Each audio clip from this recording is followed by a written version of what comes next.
안녕하세요. 부자로그입니다. 여러분의 부의 여정을 함께합니다.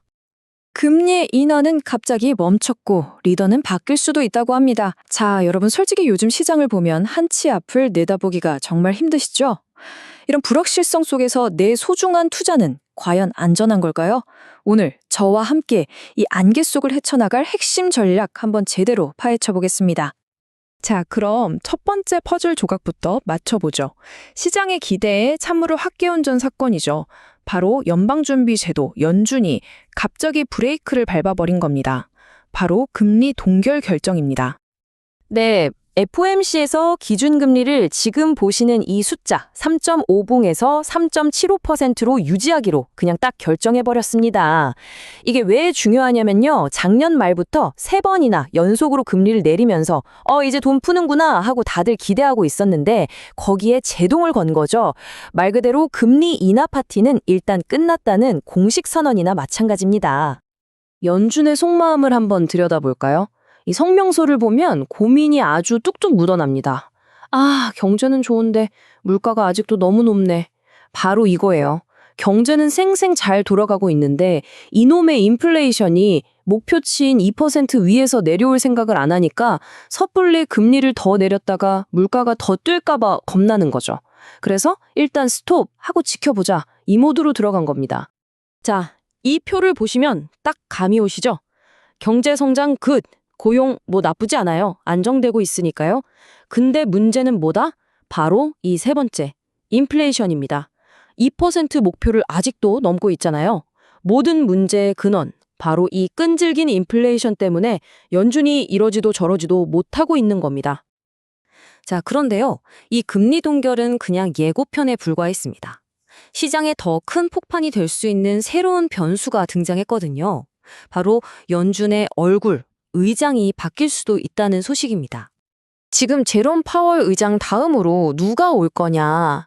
여기에 트럼프 대통령이 점 찍었다는 인물이 바로 이 사람, 케빈 월시 전 연준 이사입니다. 이 이름이 딱 거론되자마자 시장이 그냥 발칵 뒤집혔어요. 벌써부터 난리가 난 거죠. 이 두 사람 정말 하늘과 땀 차이입니다. 파월 의장은 뭐랄까 데이터 보면서 조심조심 운전하는 스타일이라면 케빈 워시는 그냥 풀 엑셀 밟아버리는 공격적인 매파예요. 이 사람이 주장하는 게 뭐냐면 체제 변화인데 특히 대차대조표 축소를 엄청나게 밀어붙이는 사람입니다. 이게 무슨 말이냐면 쉽게 말해서 연준이 그동안 시장에 뿌렸던 돈을 진공청소기처럼 싹 빨아들이겠다는 거예요. 시장의 돈줄을 꽉 쥐겠다는 아주 강력한 신호죠. 자, 그럼 이 케빈 워시라는 이름이 딱 뜨자마자 시장은 어떻게 반응했을까요? 말 그대로 경기를 일으켰습니다. 아주 즉각적이고 또 예민하게요. 제일 먼저 튀어오른 게 바로 달러였습니다. 워시가 온다고? 그럼 돈줄 쫄탄데? 달러가 귀해지겠네? 이런 생각에 너도 나도 달러를 사들이면서 달러 가치가 확 뛰어오른 거죠. 달러가 오르니 반대로 움직이는 게 있죠? 바로 금입니다. 안전자산의 대표주자라는 금이 무려 3%나 뚝 떨어졌습니다. 왜냐하면 달러도 강해지고 채권금리도 오를 것 같으니까 이자 한 푼 안 나오는 금 들고 있을 이유가 없어진 거죠. 매력이 확 떨어진 겁니다. 이런 분위기에서 비트코인 같은 암호화폐라고 무사할 리가 없죠. 역시나 2% 하락하면서 찬물을 맞았습니다. 앞으로 금융 시스템이 더 빡빡해질 거라는 걱정? 이게 위험 자산에 대한 투자 심리를 그냥 꽁꽁 얼어붙게 만든 거예요. 자, 그럼 상황이 이렇게 복잡하고 정신없는데 우리 같은 투자자들은 도대체 어떻게 해야 할까요? 그냥 손 놓고 구경만 할 순 없잖아요. 이제 문제 분석은 그만하고 진짜 우리에게 필요한 전략에 대해 이야기해 볼 시간입니다. 전략을 짜기 전에 지금 우리가 서 있는 곳이 어딘지부터 알아야겠죠? 이 숫자 22, 이게 뭐냐면 S&P 500의 주가 수익 비율, 흔히 PER이라고 부르는 겁니다. 이게 높을수록 주식이 비싸다는 건데 22배는 1990년 이후로 따져보면 상위 91%, 그러니까 역사상 가장 비싼 수준에 속한다는 뜻이에요. 한마디로 지금 시장은 잔뜩 거품이 껴 있어서 작은 충격에도 휘청거릴 수 있는 좀 아슬아슬한 상태라는 겁니다. 이렇게 시장은 비싸고 앞으로 어떻게 될지는 아무도 모르는 안개 속일 때 전문가들이 약속이나 한 것처럼 똑같이 외치는 말이 있습니다. 바로 다각화. 계란을 한 바구니에 담지 말라는 그 유명한 말이죠. 지금처럼 언제 깨질지 모르는 상황에서는 위험을 여러 곳에 나눠 담아서 충격을 흡수하는 게 정말 중요합니다. 다각화 좋은 말인 건 알겠는데 그래서 구체적으로 뭘 사야 하냐고요? 맞습니다. 이제 막연한 이론 말고 당장 써먹을 수 있는 실전 포트폴리오 아이디어를 한번 까보겠습니다. 지금 같은 시장에서 전문가들이 주목하는 3가지 카테고리가 있습니다.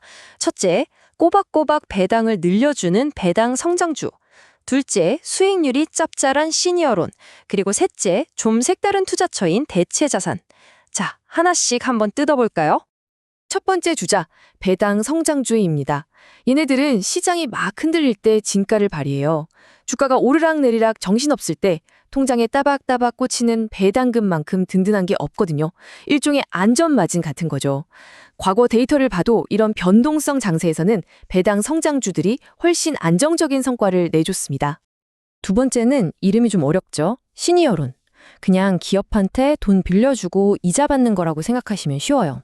근데 이게 왜 매력적이냐? 지금 수익률이 무려 8%가 넘습니다. 엄청나죠? 아까 연준이 미국 경제가 튼튼하다고 했잖아요? 그 말은 기업들이 돈을 잘 벌고 있다는 뜻이고, 그럼 빌려준 돈 뗄 위험도 적고 이자도 잘 받을 수 있다는 얘기가 됩니다. 경제가 좋으면 오히려 수혜를 보는 자산인 거죠. 자, 마지막은 좀 특별합니다. 바로 농지 같은 대체 자산이에요. 웬 농지? 싶으시죠? 근데 이게 진짜 똑똑한 투자처가 될 수 있습니다.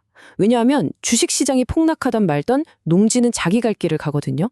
둘이 거의 따로 논다는 거죠. 게다가 연준이 그렇게 걱정하는 인플레이션이 오면 오히려 땅값은 오르죠. 인플레이션 해지 역할도 하고 농지 빌려줘서 임대 수입도 없고 나중에 땅값 오르면 시세 차익까지 그야말로 일석삼조입니다. 자, 오늘 이야기의 결론입니다. 연준 의장이 바뀌네, 금리가 어쩌냐 하는 뉴스 헤드라인에 일희일비할 필요가 없습니다.